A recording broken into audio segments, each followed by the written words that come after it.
if you want to take out a DeFi loan, you're not going to the equivalent of like a crypto bank to get it, right? You're literally hooking up your crypto wallet.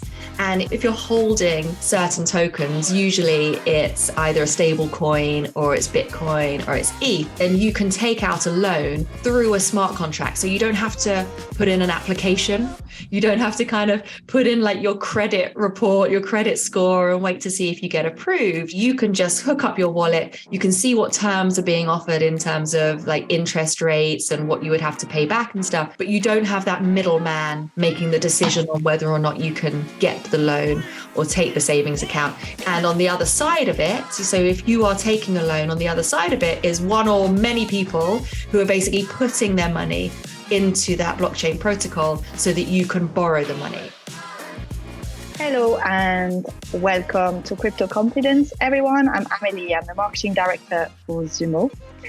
So for those who are new here, today this podcast is all about satisfying your curiosity.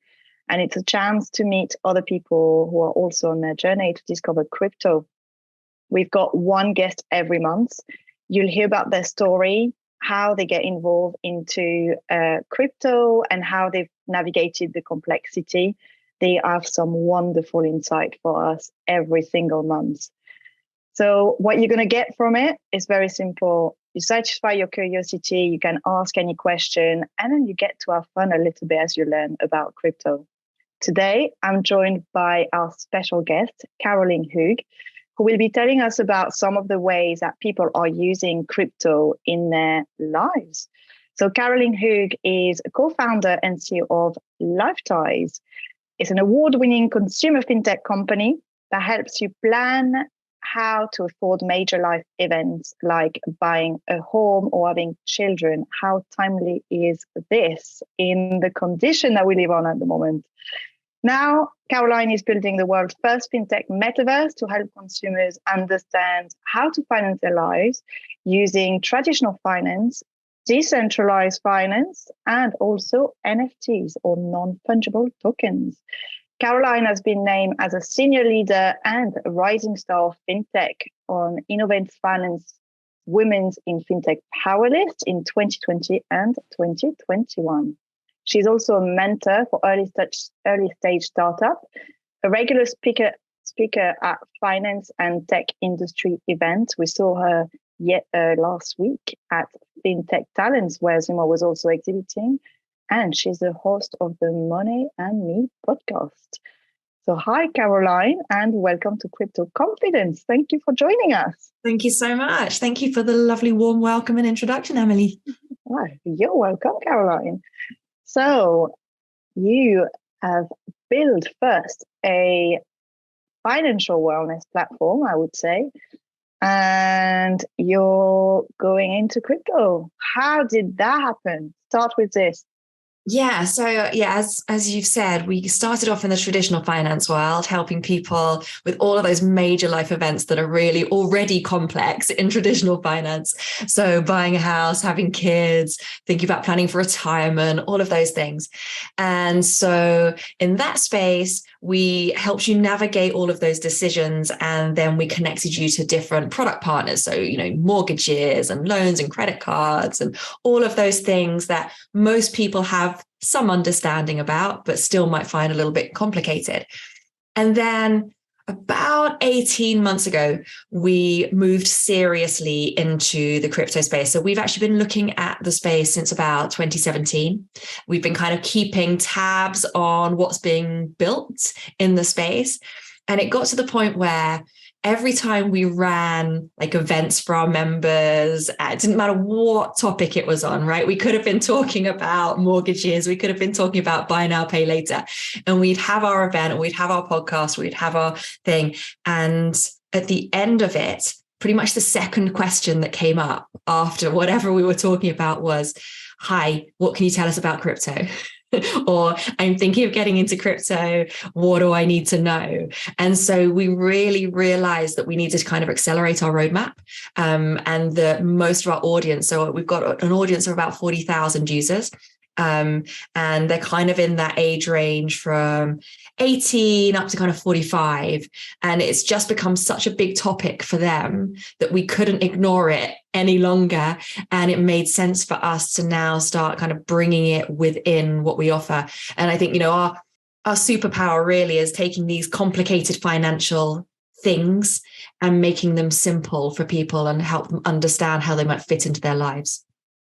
Wow, this is perfect. This is the perfect podcast for it.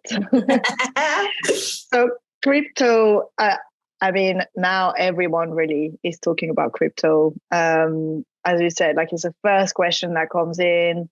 My mum is asking quite a lot of the time, Amelie, can you remind me what type of job you're doing in Bitcoin? What's your company?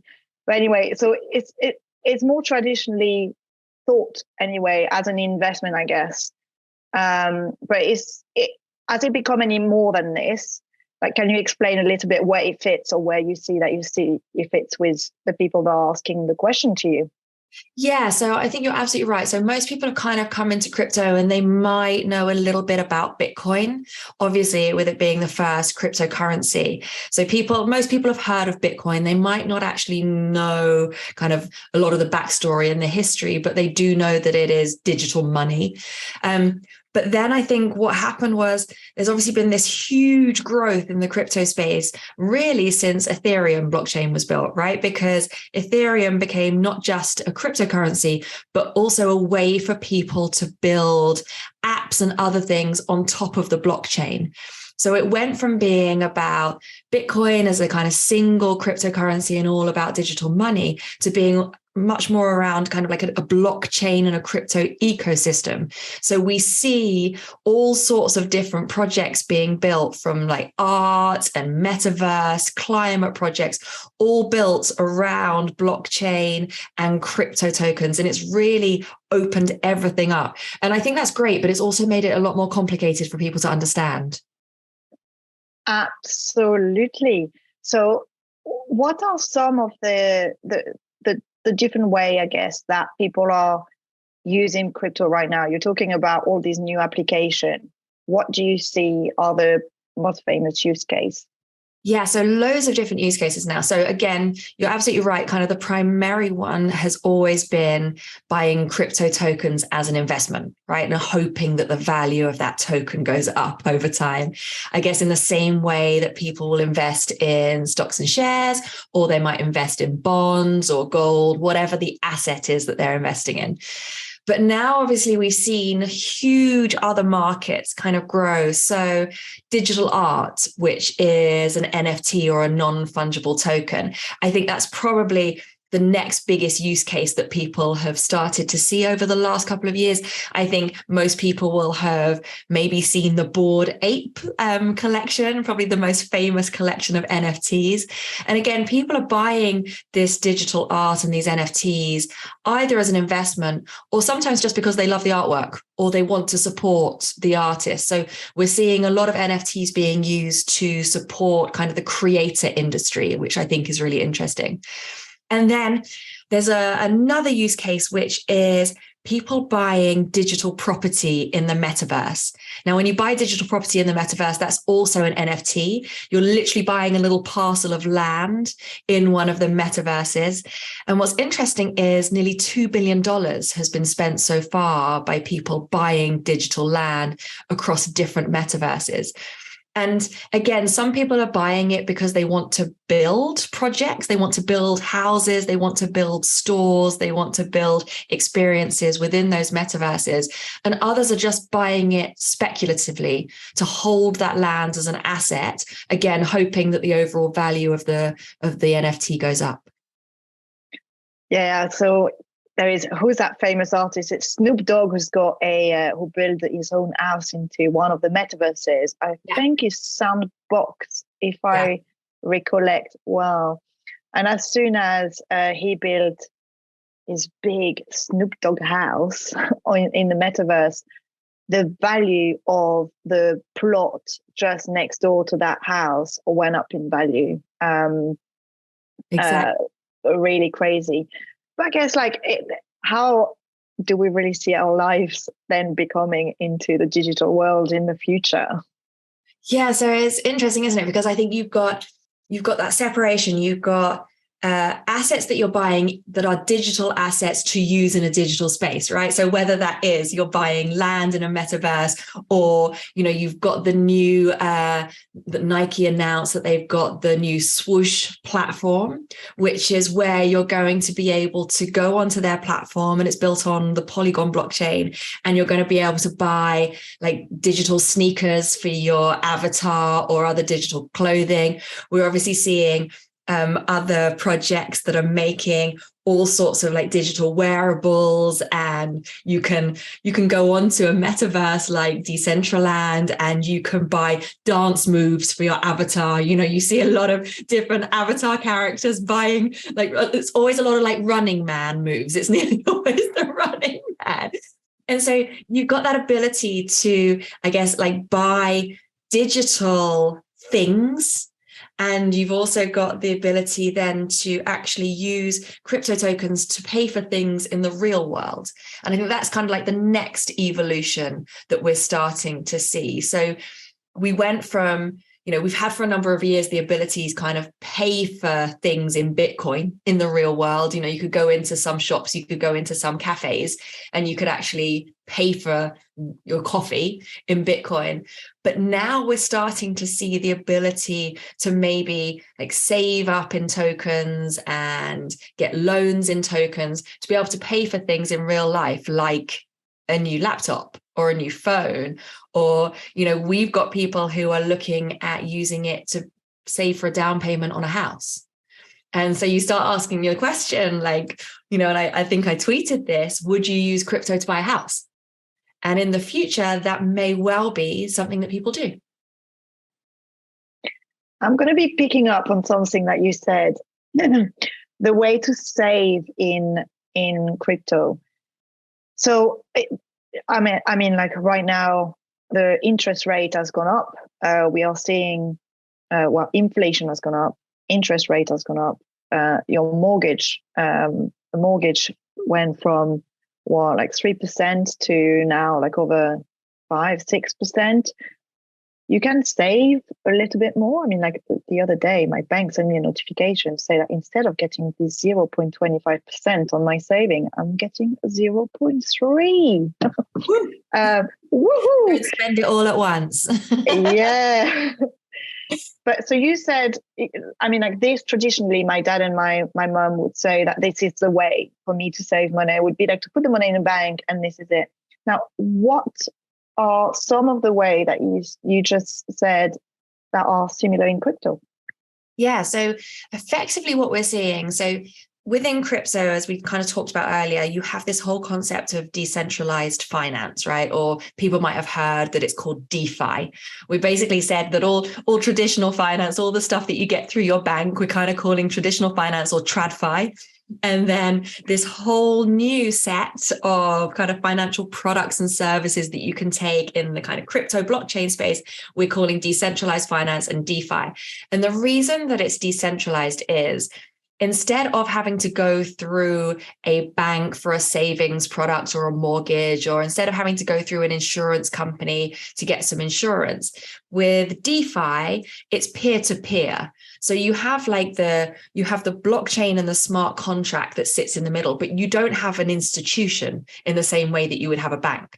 So if you want to take out a DeFi loan, you're not going to the equivalent of like a crypto bank to get it, right? You're literally hooking up your crypto wallet. And if you're holding certain tokens, usually it's either a stable coin or it's Bitcoin or it's ETH, then you can take out a loan through a smart contract. So you don't have to put in an application. You don't have to kind of put in like your credit report, your credit score, and wait to see if you get approved. Basically, you can just hook up your wallet. You can see what terms are being offered in terms of like interest rates and what you would have to pay back and stuff. But you don't have that middleman making the decision on whether or not you can get the loan or take the savings account. It's all done automatically by technology. And on the other side of it, so if you are taking a loan, on the other side of it is one or many people who are basically putting their money into that blockchain protocol so that you can borrow the money. So it becomes, instead of it being like a bank lending you money or a bank savings account, it's all done by the technology project. And it removes some of the barriers for people. So, a lot of times what we see is that people might not have access to certain financial products, or they might only get access to a certain interest rate. If you're a lower earner, or if you happen to live in one country versus another, you might not have access to a whole suite of financial products in the traditional finance world. And I think what the kind of overall promise of DeFi is that it makes it a little bit more equal for anybody, to be able to actually get access to some of those things. And so what we've seen on the DeFi side is there are projects covering pretty much everything that you get in the traditional finance world. So savings, it's called kind of yield farming. It's got different names, the whole new set of jargon to learn. Yield farming. And then you've got loans. You can lend your crypto to other people. You can get insurance, and obviously you can do the investment piece. So pretty much everything that you can do with a bank, you can also do in the crypto space through DeFi. So I hear that people have used then this crypto loan to pay for real life purchases. You were saying like a house, for example. Yeah. So it's interesting because I think for the early stages of kind of crypto, a lot of people were just investing to see like, what money can I make, and kind of almost like the excitement of it, because the assets go up and down and it feels quite exciting.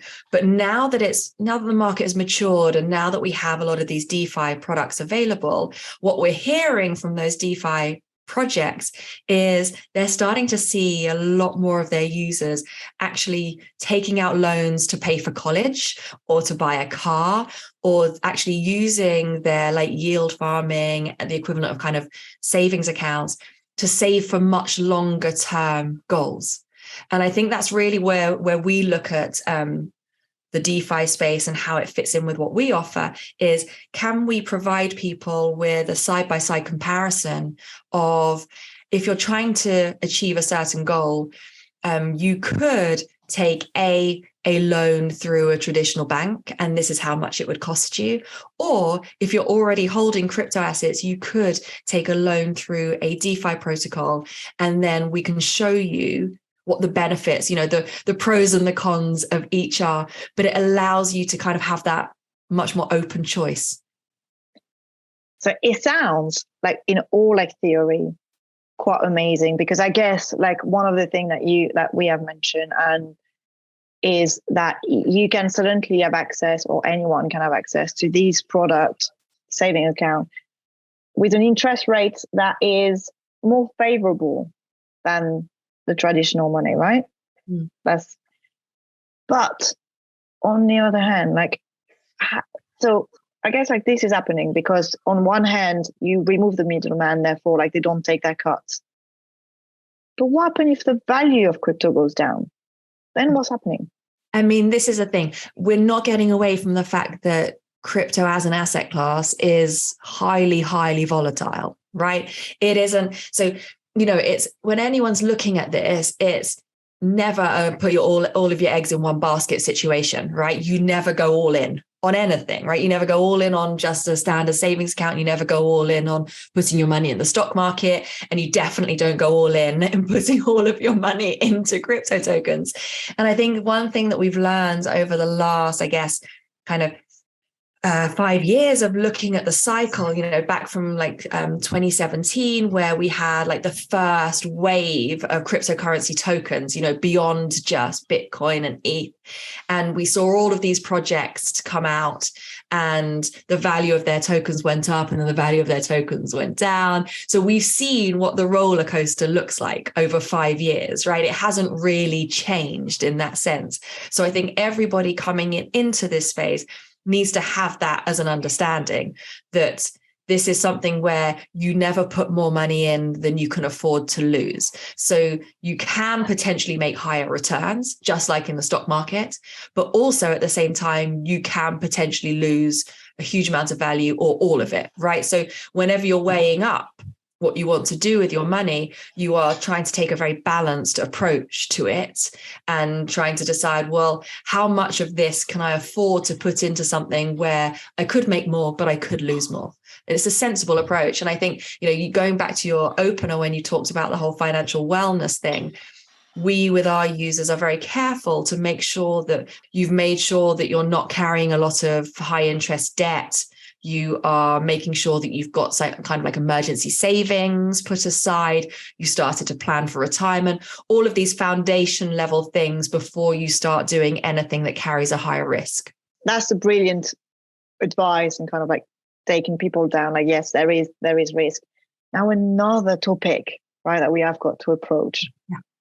A couple of weeks ago, we have seen that company called FTX that went down. The crypto market, kaboom. And this seemed to have been a very, very trustworthy company. So I guess like for everyone here who will be listening to that podcast would say, like, hang on, like, how do you actually trust any of this? Where do you start? Because someone might be looking like they are trusted by these huge like figures, politician and etc. So where do we place the trust? What's your best advice? It's so hard, isn't it? It's really, really difficult because whenever you have an emerging technology, and particularly one that is deeply embedded in finance, right? Like the world of financial services, even outside of crypto, is ripe for scams, right? It is literally the playground of people who want to try to get money out of people, right? It always has been. It's always been the absolute place where the scammers come to play, right? And I don't think that will ever change. And it's just really, really unfortunate and awful that once again, we're seeing that play out in the crypto space. So you and I, Emily, I've come into this space kind of from the traditional finance world. And, there have been some things that I've seen and I'm like, yeah, that's not right. That needs to be regulated like sensibly to make sure that those bad actors are found out. But, you're absolutely right. How do you figure out who are the good guys and who are the bad guys when there is a veneer of respectability about all of them, right? They're huge. They spend a lot of money on advertising. They are, they're literally like top 3 exchange. They've got billions of dollars flowing through them. Of course, you're going to trust them. Why wouldn't you? Just like, of course, you trust your bank to do the right thing. And we trusted some of the old investment banks to do the right thing. And actually, we look at the financial crisis and we realized that some of those were doing some pretty dodgy things with our money behind the scenes, and we didn't know. And the short answer is, you don't know, but you are doing better if you work with those that are regulated in different jurisdictions, because there is at least a degree of oversight. They've had to go through a process where the regulator has taken a look at their business. The regulator has taken a look at the team. The regulator has, made sure that they put certain controls in their business so that they can't do some of these shady things. I don't think we're there yet, though, in terms of having completely trustworthy operators across the board. I think we're still at the stage where, again, if you're an individual, you probably shouldn't be trusting either one entity with all of your money, or trusting any entity with your money for a long period of time, right? I think it's definitely pulled up the need for custodying your own tokens, right? Taking them away from a centralized exchange, do your trading on exchanges and then hold your money in your own wallet. I think it's really shown up the need for that. And that's a very I mean, like very old concept. If I remember, of like my uncle, he didn't trust a bank, but that was about like 20 years ago. And I remember my dad saying like, no, but don't, like, your uncle doesn't trust a bank, therefore like he takes the cash out of the bank, and he was hiding loads of cash under his mattress. Literally. Literally, very literally. So I guess it's a very same concept in cryptocurrency, except that now with the blockchain, you are able to hold your fund on the blockchain, so outside of this institution, and that is called, these wallets would be called non-custodial wallets.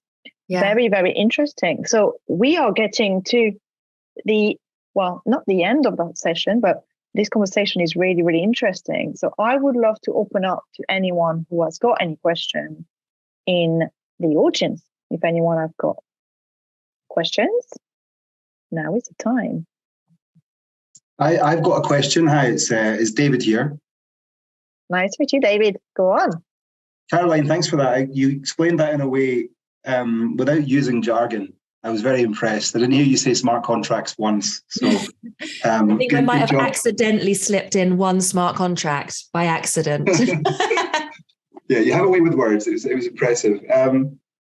I think I was very into sort of watching NFTs last year. I really enjoyed it. I've got a piece of art from a 20-year-old New Yorker that's a fashion designer. It's not just that I got the NFT on chain. She also sent me the piece of art in the post to Scotland. And I think it just kind of shows you how small the world can be when you're all sort of in that same ecosystem. So it opened me up to the world. I really enjoyed it. It's a little bit more depressing this year. So I want to ask you, Caroline, what happens? What's the next big thing that goes mainstream? What do you think? It's a difficult question. And will it be institutional? Will it be retail? Will it be governmental? Will it be global? Will it be regional? And it's an open-ended question, lots of potential answers. But what do you think might be next?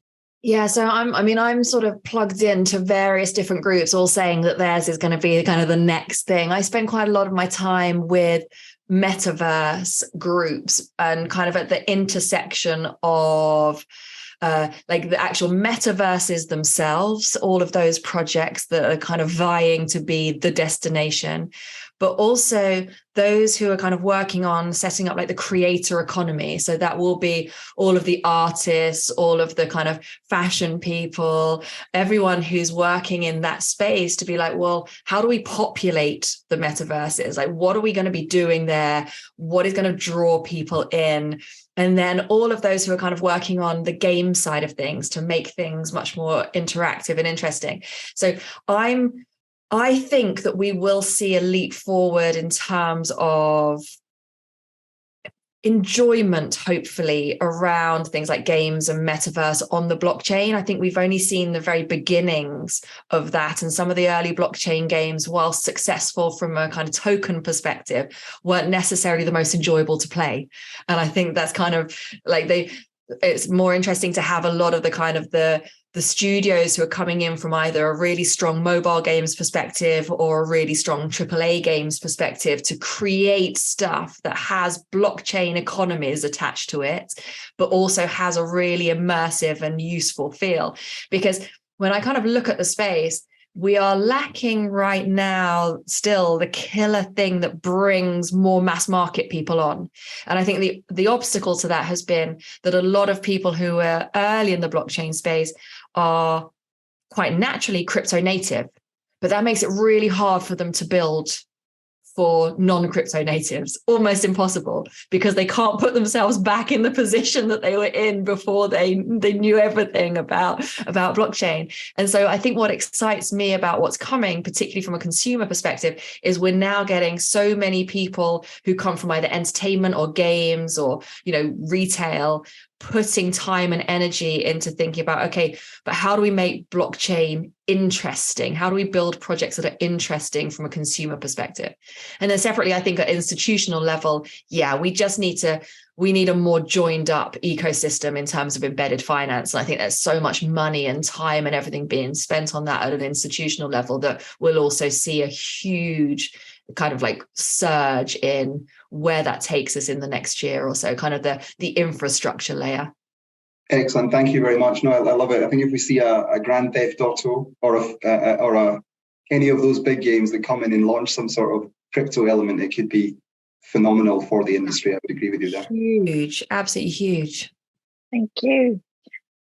So I'm afraid this is all we have got time for, but I will ask one last question, which I'm asking all my guests. What are the 3 books that you would recommend for us to listen to?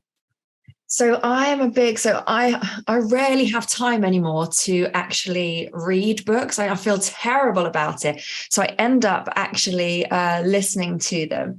And I've been spending a lot of time recently listening to like Stoicism type books. I don't know. It must be the times that we're living in. So I've been listening to a lot of the Ryan Holiday ones. So like the obstacle is the way and ego is the enemy. I don't know. I think it is. It's the times that we're in, and also being a founder means that you have to listen to things which are all about like the challenges in front of you. And then I finally got round to reading the Michelle Obama autobiography recently. And that was actually... it wasn't what I expected it to be. And I thought it was a really rounded portrait and not just a puff piece. I thought it was just going to be sort of glossy and nothingy. But I found it, I thought it was, as an autobiography, I thought it was actually quite a nice one to read. Thank you. I love how you got back, because I kind of like nearly made a mistake with my question when I said like, what kind of like books are you listening to? But it's because me too. I am not reading the books. I am listening to them. But also I find they go in better. I actually can concentrate on them. I don't know. Like I fear that we might all have lost our reading abilities. Maybe. So, Caroline, if people have got more questions, because this session was quite short in terms of question, because we talked quite a lot, there's so much that we have to talk about. Where can they find you? Where can they contact you? Yeah, so I mean, me personally, I'm on LinkedIn. If you look up Caroline Hughes and Lifetise, you'll find me. On Twitter, I'm at Kaz_Lifetise. You'll see I've got purple hair, which did not survive the pandemic. And then for Lifetise itself, our main site is lifetise.com. And we actually have an education platform at learn.lifetise.com. If people want to get more into learning the basics of crypto, we've got a course on there that would help them. So thank you very much, Caroline. So everyone, thank you so much for taking the time to listen to this episode. As always, if you have got any feedback or question, reach out to us on our social platform. If you enjoy the show and want more, please subscribe and don't forget to leave us a review. It helps to get the word out there and show the love for crypto. Now, we will be back next month on the 15th of December at the same time with our next guest speaker called Anya Schwed. She's a coach and mentor, and she's been dedicating her time since 2017 to help people be conscious investors and understand better cryptocurrencies, which is a very nice transition from this episode. So you can sign up to be part of the live podcast by visiting our Eventbrite page. Thank you for listening, and we'll see you for the next episode in December. See you soon.